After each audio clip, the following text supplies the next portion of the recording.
titulada La victoria de la oración. La victoria de la oración. En el libro del Éxodo capítulo 17, versículos del 8 al 16, encontramos estas palabras. Entonces vino Amalec y peleó contra Israel en Refidim. Y dijo Moisés a Josué: escógenos varones y sal a pelear contra Amalec. Mañana yo estaré sobre la cumbre del collado y la vara de Dios en mi mano. E hizo Josué como le dijo Moisés, peleando contra Amalec. Y Moisés y Aarón y Hur subieron a la cumbre del collado. Y sucedía que cuando alzaba Moisés su mano, Israel prevalecía. Mas cuando él bajaba su mano, prevalecía Amalec.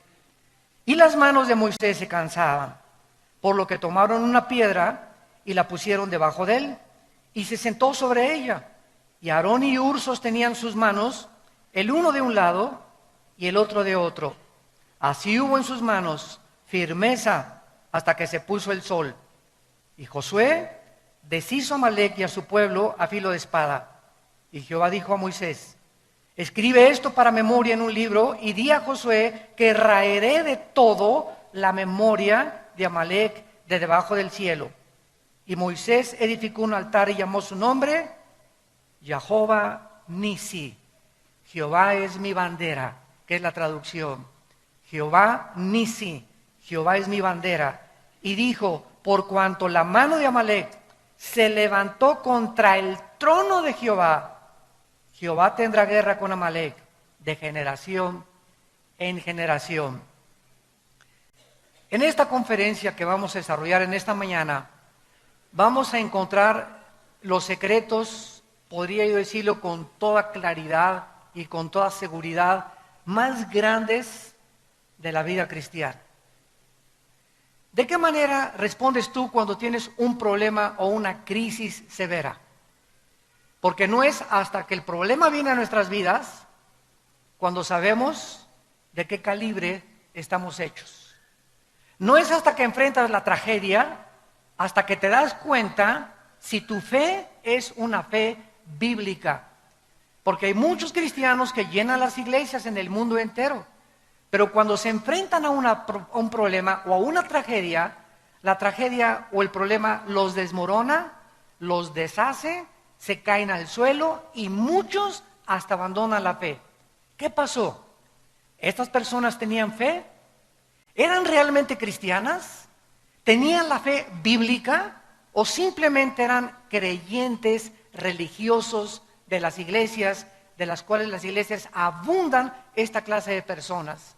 No es hasta que la fe es probada a través de los problemas, las tragedias y las tribulaciones que nos damos cuenta si la fe que profesamos es verdaderamente la fe que salva. Cuando tú tienes un problema o enfrentas una crisis, ¿te enojas? ¿O eres de las personas que avientas todas las cosas desesperados en tu casa y comienzas a gritar: cállense, nadie se me acerque, porque te salió el hombre Hulk por dentro? ¿O recurrimos algunas personas a anestésicos, como en las películas, que tienen un problema, una crisis, y se preparan su copa de whisky o su copa de tequila para mitigar el dolor, para calmar la ansiedad, o un toque de marihuana, o un pericazo de cocaína, etcétera, etcétera? ¿O eres una persona que cuando enfrenta la crisis y el problema, no recurres a ninguna de estas cosas, no te exaltas, simplemente caes de rodillas y lloras y en angustia derramas tu corazón delante de Dios? Dios mío, pasó esto, pasó aquello, y aquí no me voy a levantar hasta que yo tenga paz y me llenes de tu espíritu y la tranquilidad que Dios me da, que esto que me está pasando es para mi bien. Ahorita no entiendo por qué pasó este problema, pero sé por fe que es para mi bien, Señor, porque tú tienes un plan perfecto para mi vida, y si tú diste tu vida por mí, ¿cómo no me darás todas las cosas? Y en ese momento la paz que sobrepasa todo entendimiento guardará tus pensamientos y tu corazón en Cristo Jesús.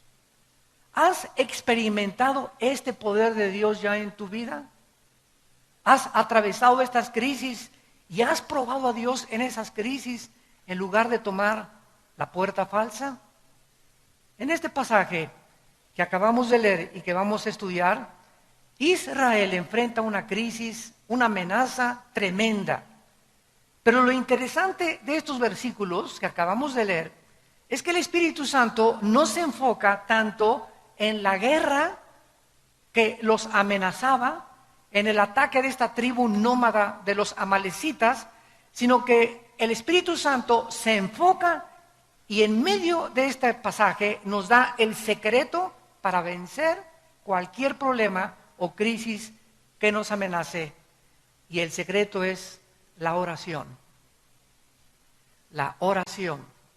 Dicen en Efesios 3:20, y aquel que es poderoso para hacer que todas las cosas abunden en nuestra vida y hacerlas mucho más grandes y darnos una respuesta mucho más inimaginable que podamos nosotros cruzar nuestro pensamiento según el poder que actúa en nosotros.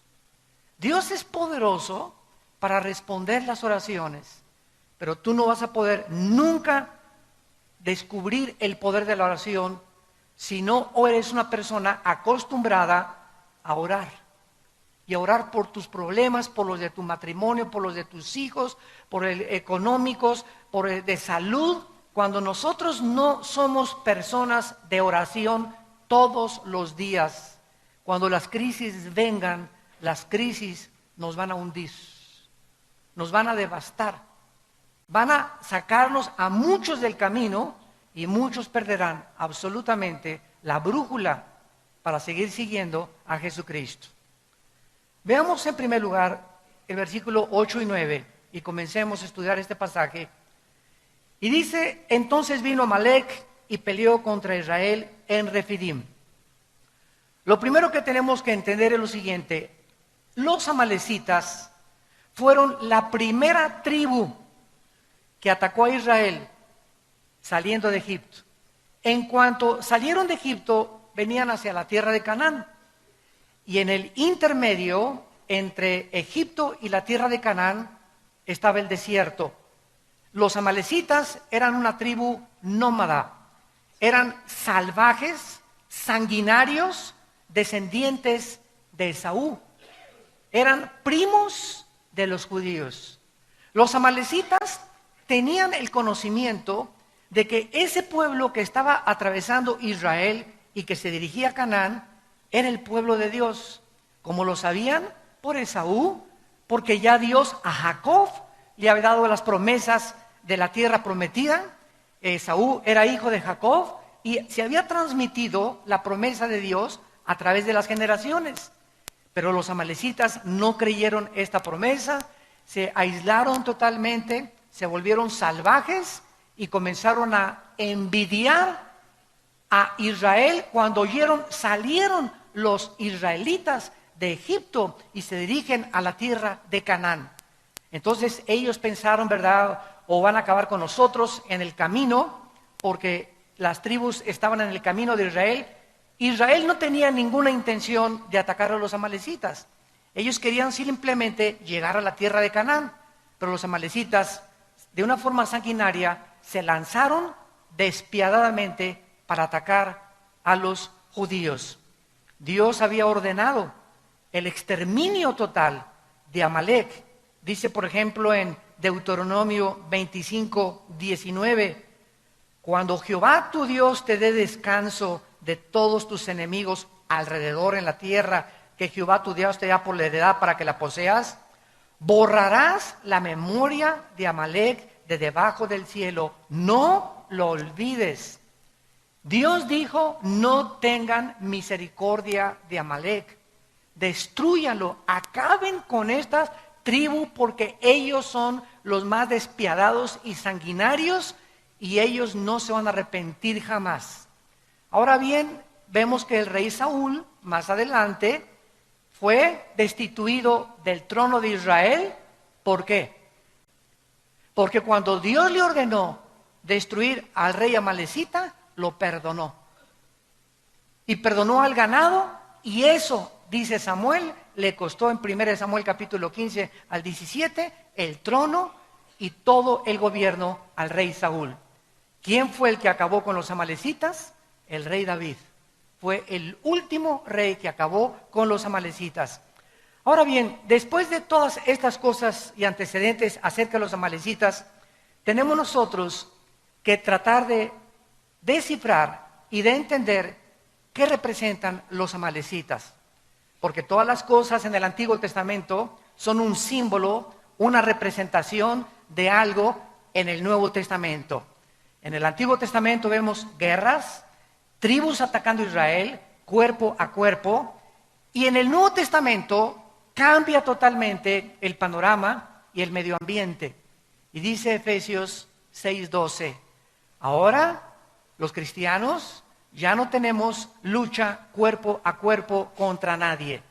Ya no tenemos lucha contra sangre ni contra carne.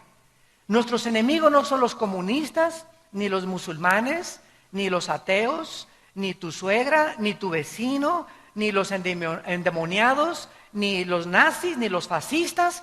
Nuestra lucha ahora no es física. Tenemos que entender los cristianos que ahora estamos luchando contra potestades espirituales, contra gobernantes que controlan el espacio, los gobiernos y las mentes de las personas, contra gobernadores de las tinieblas, contra huestes, ejércitos, pero de millones de criaturas que Cristo les llamó demonios. Criaturas inteligentes que están vagando alrededor del planeta Tierra sin cuerpos, porque no tienen cuerpos.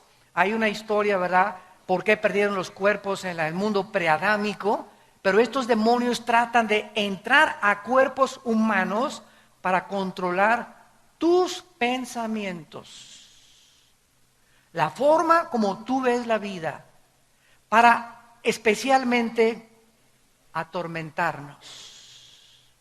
Satanás es el maestro en el arte de la tortura china. Si algo los demonios hacen con nosotros es atormentarnos, meterte ideas de celos, semillas sembradas de duda contra tus pastores, contra tu esposa, contra tus hijos, contra tus padres, contra el gobierno. Nos tratan de perturbar, de poder sacarnos de nuestras casillas, de que no pensemos coherentemente ni de una forma objetiva, sino que podamos llenar nuestros pensamientos de odio, de amargura, de resentimiento y de fracaso. Te atormentan y te dicen, tú no vas a salir de perico perro. Tú nunca vas a progresar. Nunca te vas a volver a casar. Todas las mujeres son iguales. Todos los hombres son iguales. Todos los gobiernos son iguales. Y las iglesias son una bola de hipócritas. Esto y el otro, no le creas a nadie. Y el mundo está gobernado, ustedes lo saben, por el odio. Si hay un espíritu ahorita en el mundo, es un espíritu de odio y de violencia. Porque esta es la razón por la cual Satanás está atacando a los seres humanos, para que entre nosotros nos ataquemos unos a otros. Y este espíritu está en las iglesias. Y ahora lo vemos, y yo lo veo en mis constantes viajes, ¿verdad? Presbiterianos contra bautistas, pentecostales contra nazarenos, nazarenos contra arminianos, arminianos contra calvinistas. Y aunque haya diversidad de doctrinas en el cuerpo de Cristo, porque no todos tenemos toda la verdad, nos debemos amar. Nos debemos de soportar y tolerar. Ahí me encanta en los debates que tengo en la televisión, debatir con ateos, con comunistas o con hermanos en la fe, sobre que la salvación se pierde, que no se pierde, que los demonios, que esto y el otro, pero no con el afán de demostrar, pues yo sé más que tú, ¿verdad? Sino con el afán de sacar más la verdad y poder escudriñar e investigar. Y es preciosa meternos a la Biblia y darnos cuenta que muchas cosas que sabemos, no las sabemos como las deberíamos de saber. Entonces, cuando tenemos esa mentalidad, ¿verdad? No de competencia, sino de que somos un cuerpo y no importa que tú seas bautista o Asambleas de Dios o Calacuaya o Amistad Cristiana o Vía Nueva, somos hermanos en Jesucristo y debemos amarnos y soportarnos y no competir entre nosotros, ni agredirnos, ni atacarnos los unos a los otros, que es lo que el diablo quiere hacer. Casa dividida no puede permanecer. ¿Qué representan los amalecitas? De acuerdo a la mayoría de los teólogos en el mundo, los amalecitas representan, o Amalek, la carne. No a Satanás, la carne. ¿Qué quiero decir con esto? El más grande enemigo que tú tienes y que yo tengo, no es Satanás. Está dentro de mí, está dentro de ti.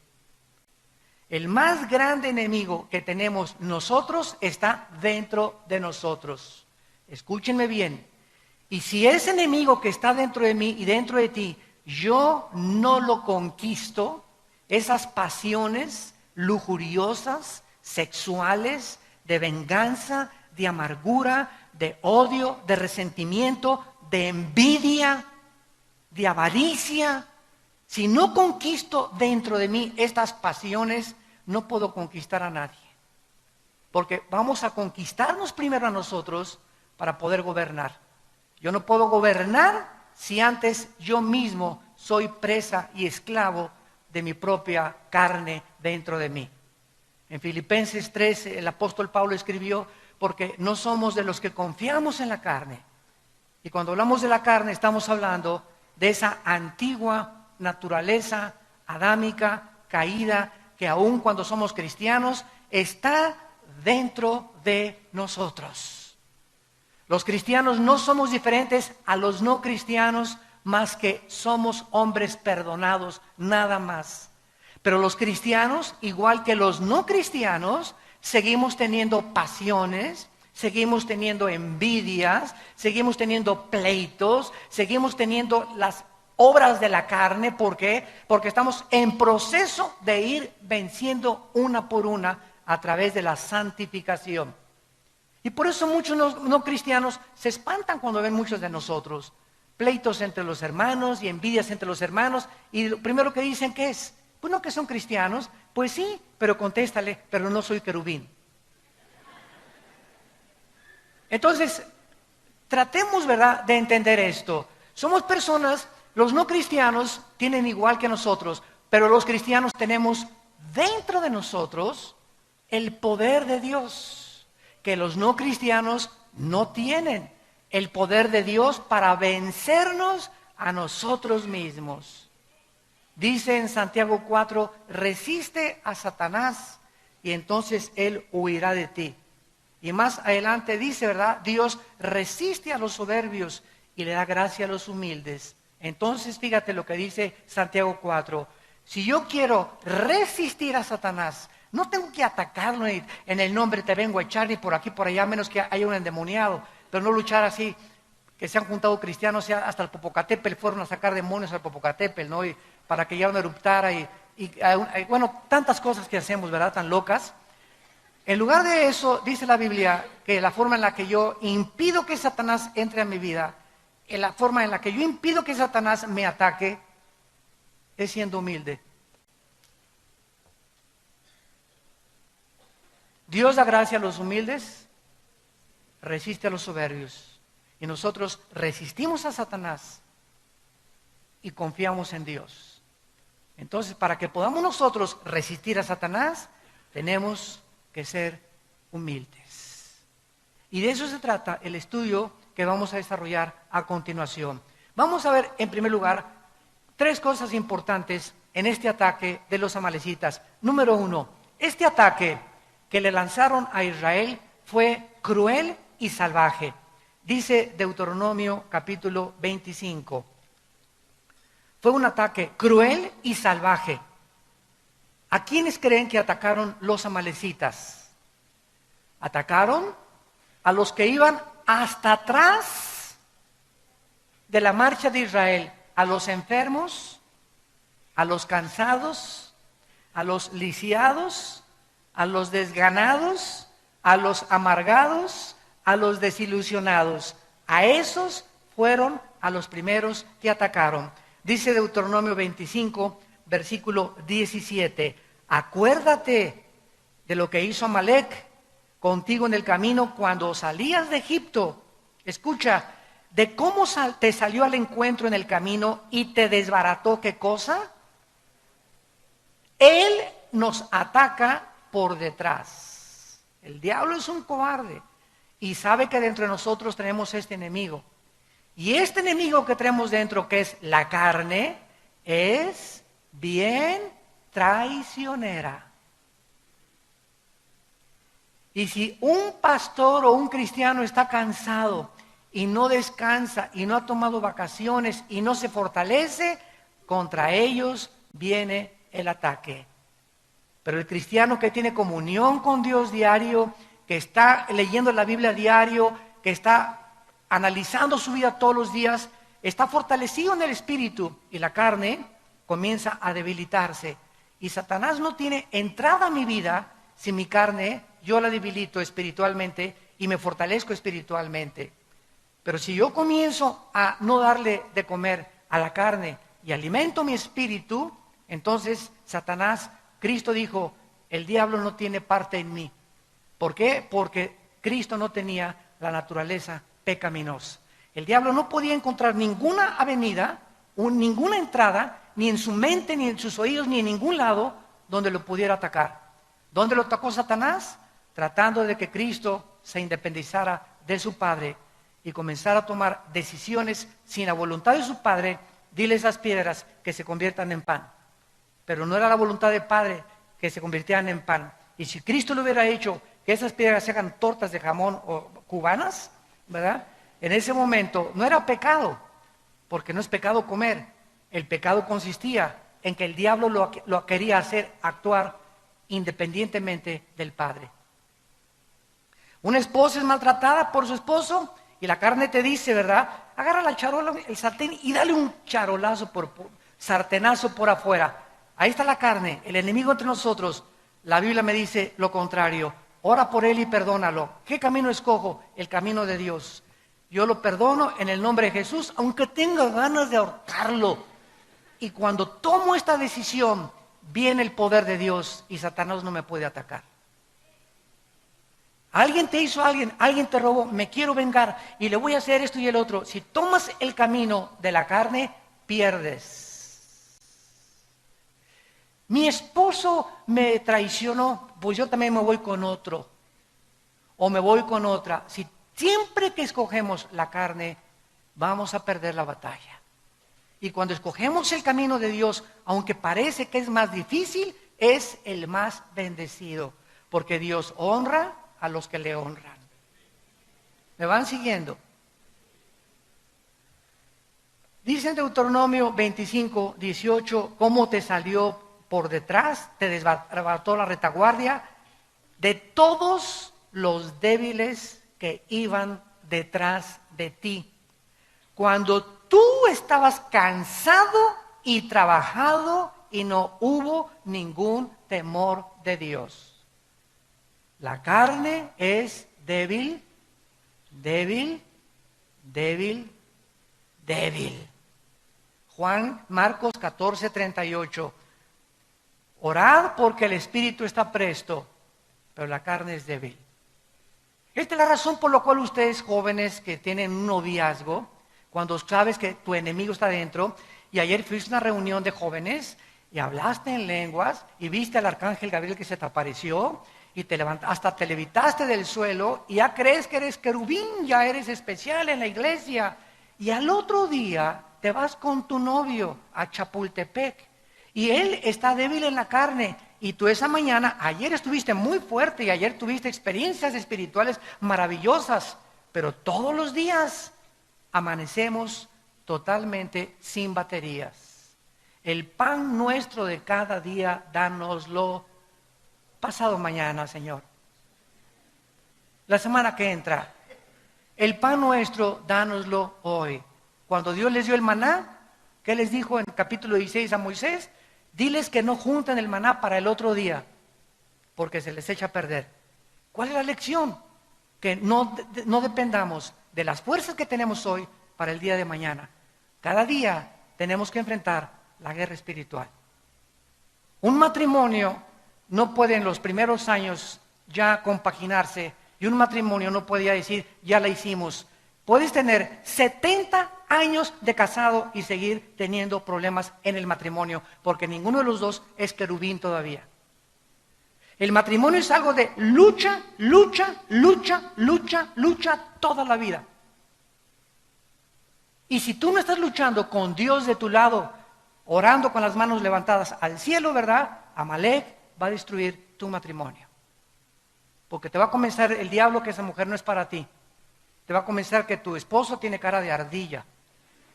Y que puedes tener una persona con cara de Sylvester Stallone, ¿verdad? Y comenzamos con esas ideas por causa de que comenzamos a creer que podemos vencer y tener victoria sin una vida de oración.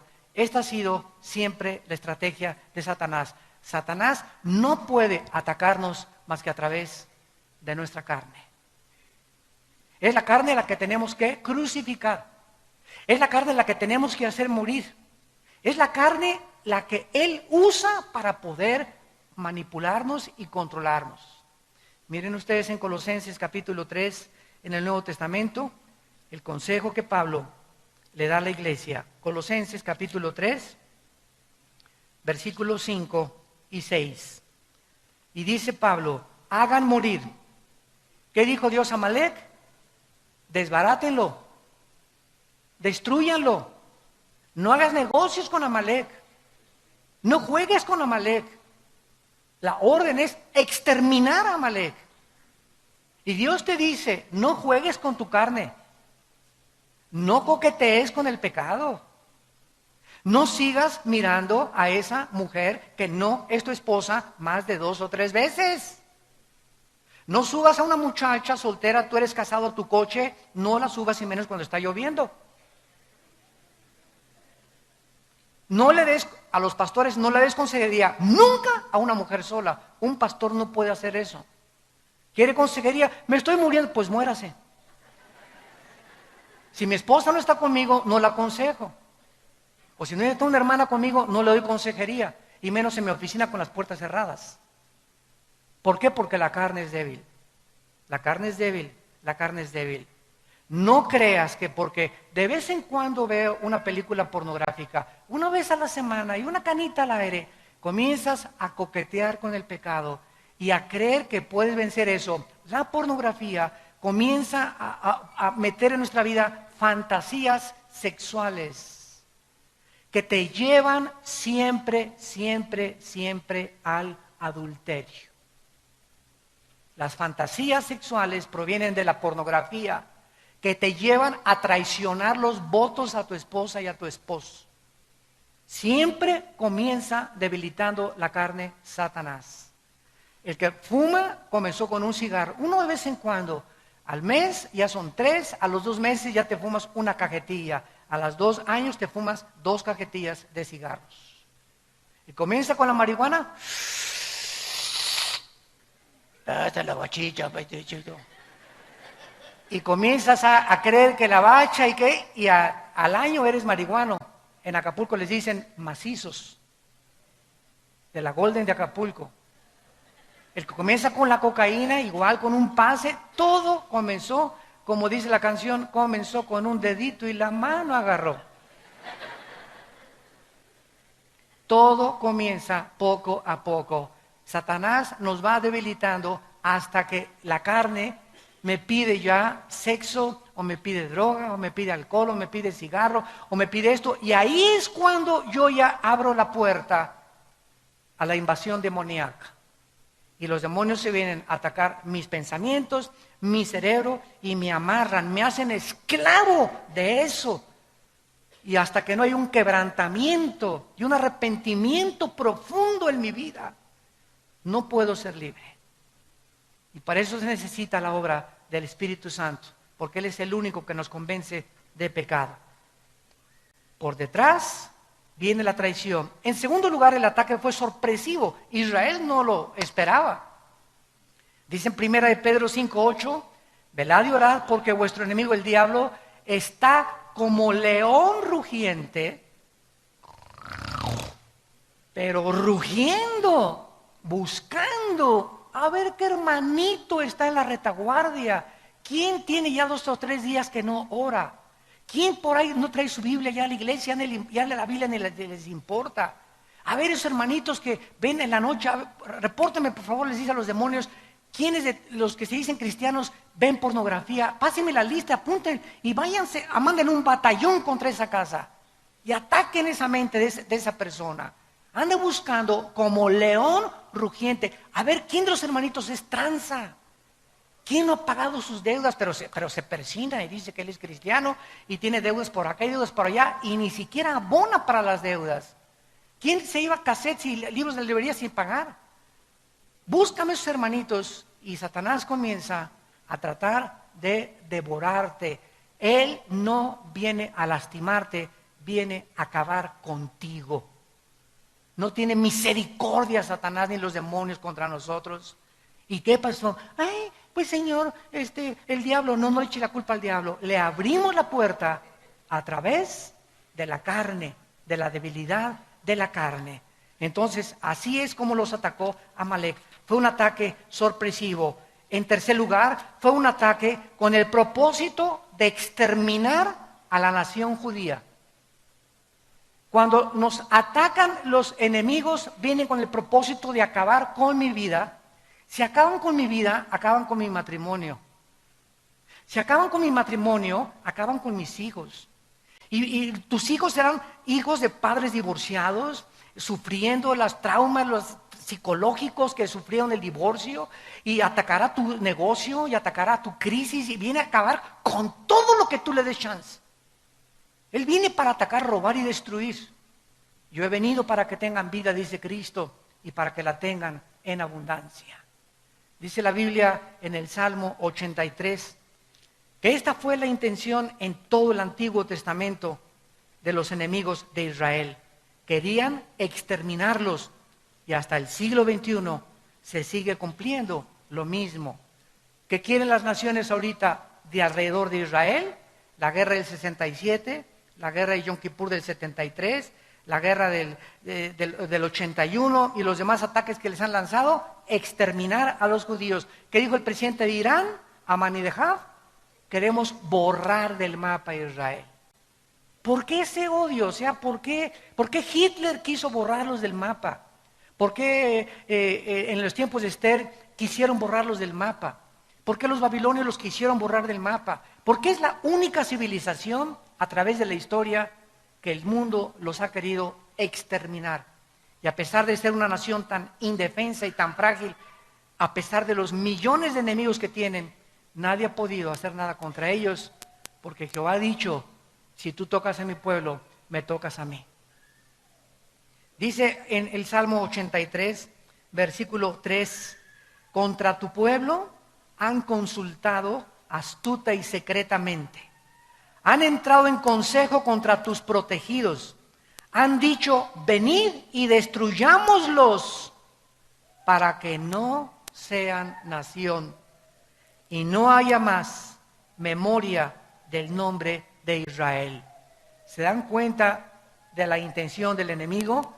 Queremos exterminarlos, queremos acabarlos. Es más, que nadie se vuelva a acordar de que Israel existió en el mundo. Ahora que Ahmadinejad dijo en las Naciones Unidas que quería borrar del mapa a Israel, Benjamín Netanyahu contestó, bueno, por lo menos reconoció que estamos en el mapa. Porque si ustedes van al Medio Oriente, en el 80% de los países árabes y en Irán, en los mapas en las escuelas de la primaria, no está Israel en el mapa geográfico. No lo consideran ni siquiera que existe en el mundo. ¿Ese odio de dónde viene? ¿De dónde viene ese odio dentro de mí que me quiere autodestruir? Lo que vemos colectivamente y nacionalmente a través de Israel, lo vemos individualmente dentro de nosotros. Qué increíble que dentro de mí exista el espíritu más grande de autodestrucción. porque somos autodestructivos y no necesitas ser cristiano para reconocerlo. Simplemente te pregunto, ¿por qué fumas?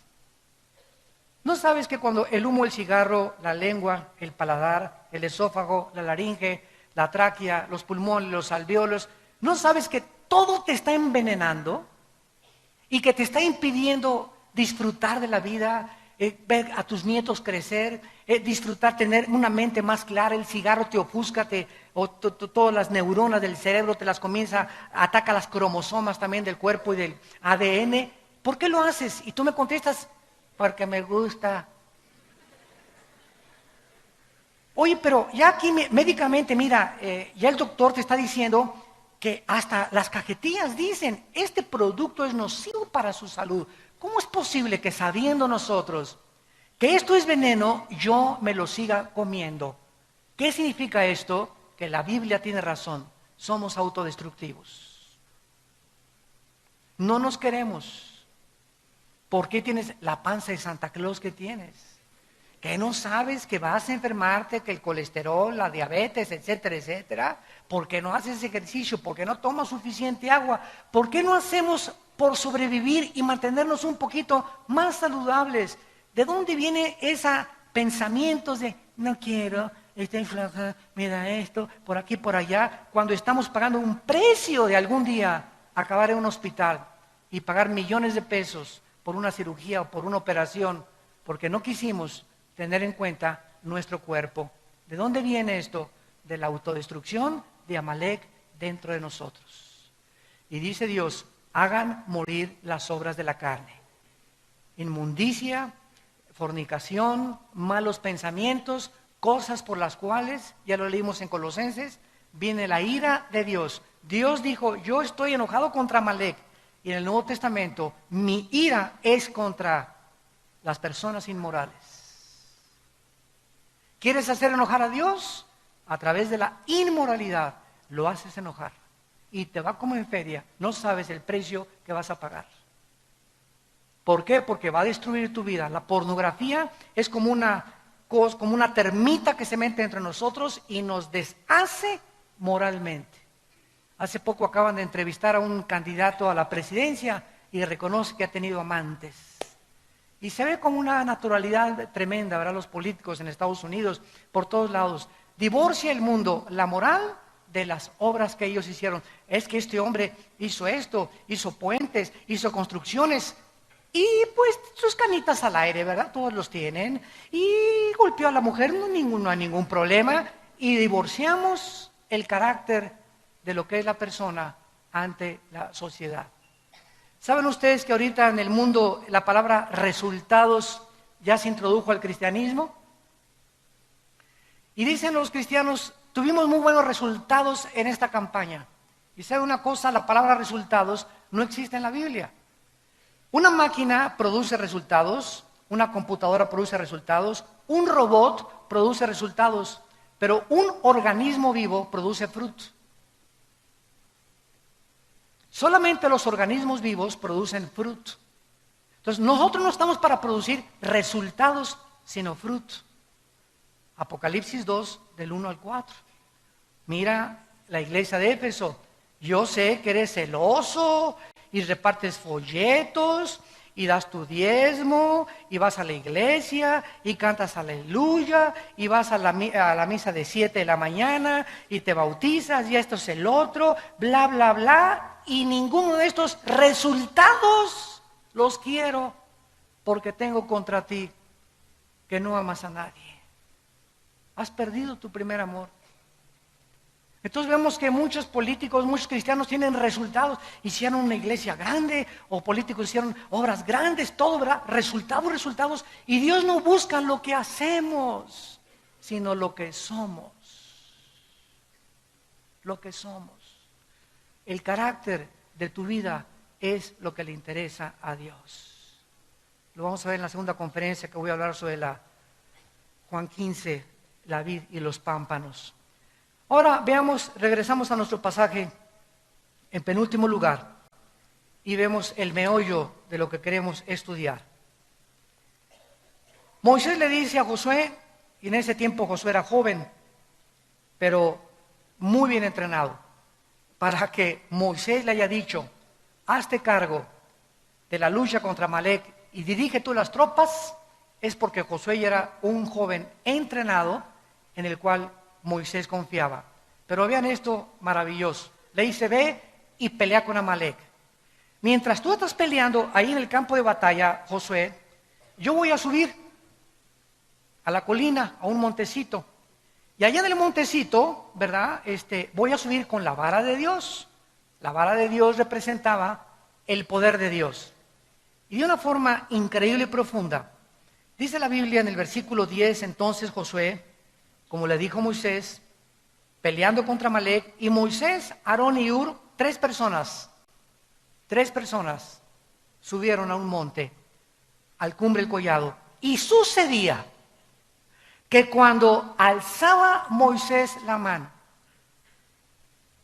Israel iba ganando la guerra. Mas cuando Moisés bajaba la mano, Israel comenzaba a perder la guerra. ¿Qué es lo que Dios nos está enseñando a través de este retrato espiritual? Que lo que sucede en el mundo no se gana a través de la fuerza, ni del poder militar, ni de la economía, ni de tus recursos financieros. Lo que sucede en el mundo y lo que determina la victoria en tu familia, en la ciudad, en la política, en una nación, es algo que repercute en el cielo. La pelea no es aquí abajo, la guerra es aquí arriba. Es arriba, en las regiones celestiales, donde nosotros tenemos que pelear para que las cosas de aquí abajo funcionen. Santa Virgen de la Macarena. Nuestra guerra es espiritual. Y si usamos las armas carnales y terrenales, el enojo, la venganza, mi dinero, mis influencias, ya mi compadre o el próximo gobierno lo van a hacer senador y confías que tu compadre cuando lo hagan senador va a mejorar tus finanzas. En ese momento Dios está viendo que estás quitando tus ojos de Él y que estás creyendo que es tu compadre el que van a poner. Puedes depender y mejorar tu sueldo o mejorar tu posición. En ese momento cambias a Dios en imagen de semejanza de hombre corruptible. Y ya no puedes repetir con el Salmo 121, ¿de dónde vendrá mi socorro? De mi compadre que lo van a hacer senador.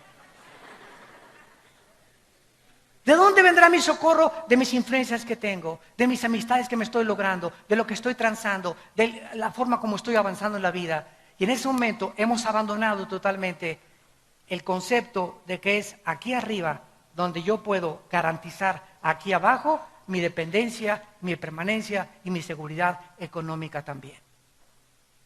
No inviertas aquí ahorita el mundo, ¿verdad? Vamos a comprar oro, vamos a comprar plata. Ahorita en Estados Unidos, ves en periódicos así, páginas enteras, compramos oro y metales.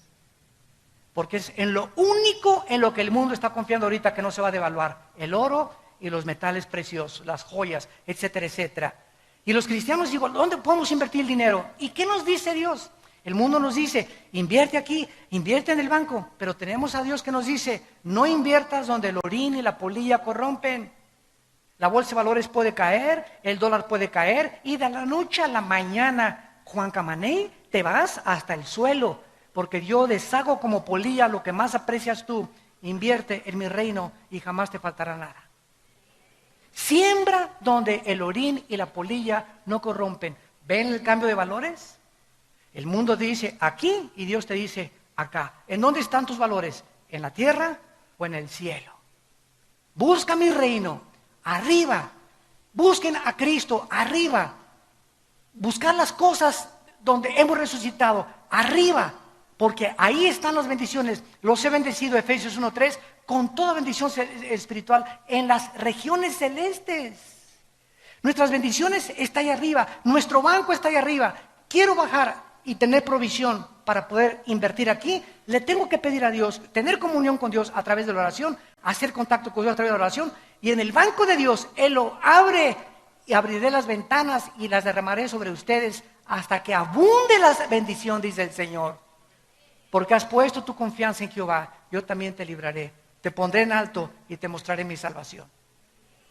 ¿Dónde tenemos nuestro corazón? ¿Dónde está tu corazón?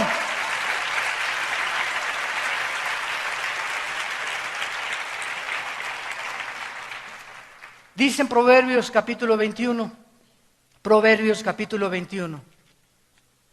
Y estos conceptos, hermanos amados, espirituales, tienen que ser una realidad en tu vida, para que salgas del pozo de la desesperación, para que salgas de esa vida de aflicción, de tormento, de pobreza extrema, donde yo no voy a salir nunca de perico perro y así me hizo Dios y así me voy a morir.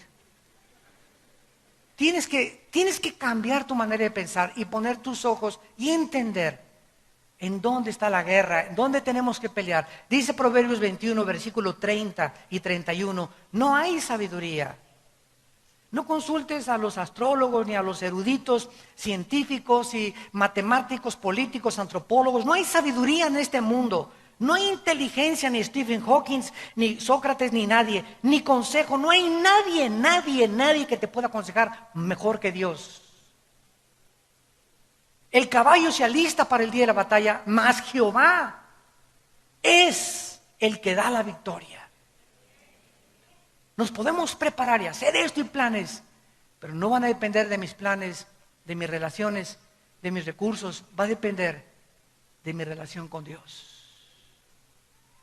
Todo viene de arriba. Vean ustedes ahora Salmo 33, versículo 16 y 17. Y dice así, Salmo 33, del 16 al 17. Vano para salvarse es el caballo. La grandeza de su fuerza a nadie podrá librar.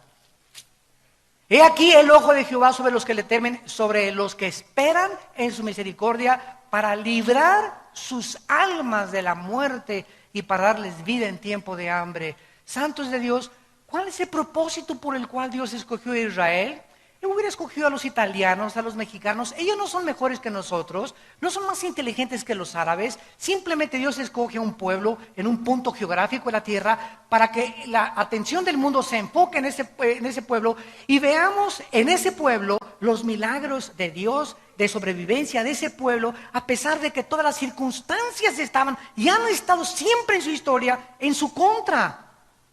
En la guerra del 67, los 7 días del 1 al 7 de junio de 1967, los rodearon 20 millones de árabes, a los judíos. En la ley de las probabilidades, matemáticamente tenían 10 a la 12ª potencia de probabilidades de salvarse, que es infinitamente imposible. No había posibilidad de que se salvaran, eran demasiados contra ellos.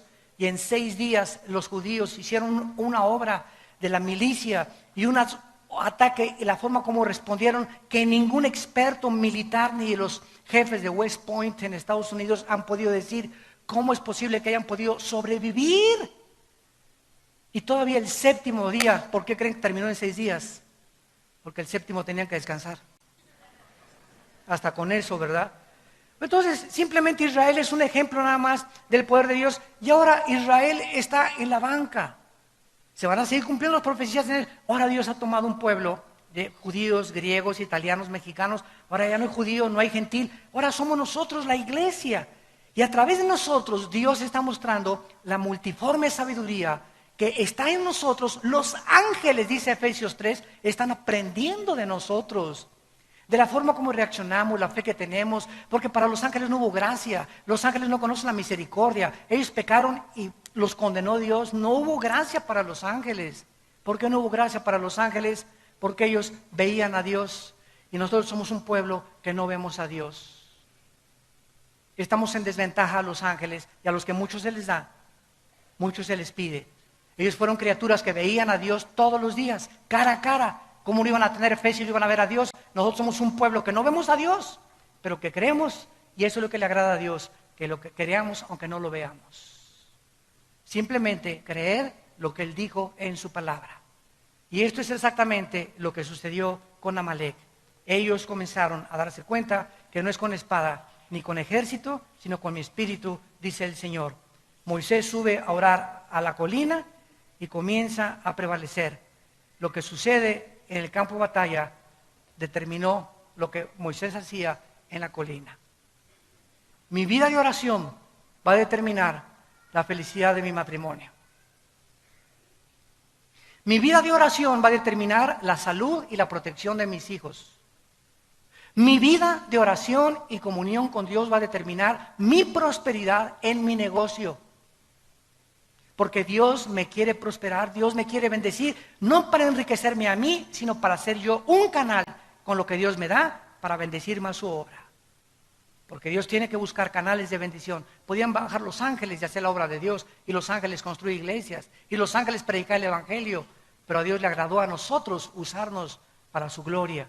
Es Dios el que quiere usar a la iglesia ahora. Y finalmente, vemos que Moisés también, dice la Biblia aquí en Éxodo, versículo 17, se cansaba. Versículo 12, Éxodo 17, 12, y las manos de Moisés se cansaban, por lo que tomaron una piedra. Deuteronomio 32, tú eres la roca. Efesios 2:20, la piedra es Jesucristo. Cuando Pedro le dijo a Cristo, tú eres el Mesías, el Hijo del Dios viviente. Y Cristo le contesta, tú eres Pedro, y sobre esta roca edificaré mi iglesia. No estaba diciendo que sobre Pedro, estaba diciendo sobre la roca que es Jesucristo. Sobre Él está, Él es la piedra del ángulo, no un hombre. Él es la piedra del ángulo, Él es la roca. ¿Qué simboliza esto? Que la vida nos cansa. ¿No es verdad? Yo llego, créanmelo, en estos viajes que he tenido últimamente, llego así a mi casa, ya a la casa de ustedes donde vivimos, y llego cansado del avión, manejado, problemas por acá, esto y el otro, guerras espirituales, a veces problemas con los hijos, etcétera, etcétera, y cae uno así desguanzado, ¡paz! Y caigo, me pongo mis cojincitos para no lastimarme más mis rodillas, y ahí hincado, ¿verdad, Padre Santo? A implorar, a veces lloro ahí 15 minutos, 20 minutos, Señor, ya no puedo, Señor, y no quiero pensar ya en nada, Padre, ayúdame. Y conforme más tiempo oro y más tiempo oro, comienzo a sentir cómo me levanta algo sobrenatural. Y después de media hora, 40 minutos de estar con el Señor, como que de repente cambió todo el panorama y todo lo ves ya un poco más claro. ¿Por qué? Porque nos cansamos. ¿Quién no se ha cansado de vivir? ¿Quién no está cansado del matrimonio, de los hijos, del problema, del gobierno, de la economía? Todos nos cansamos, somos seres humanos. Necesitamos a Cristo. Vengan a mí todos ustedes, los que están trabajados y cansados, y yo los haré descansar.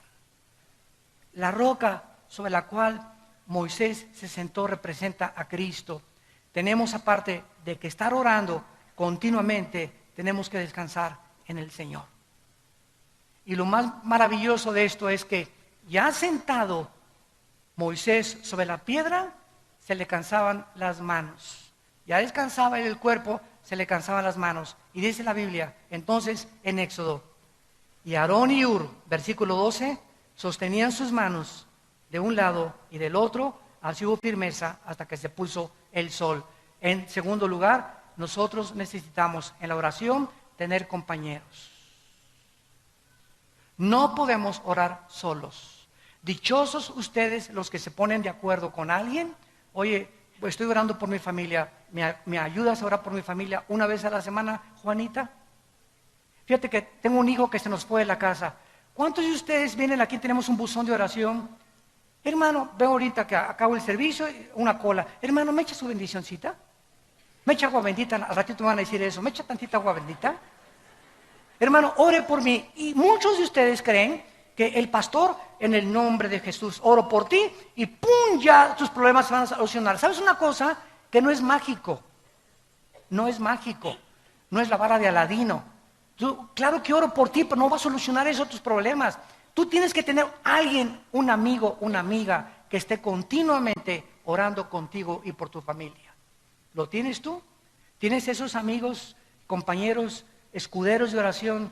Cada vez que tenemos un desayuno nosotros, ahorita hay como 15 personas, ahorita orando por este mensaje.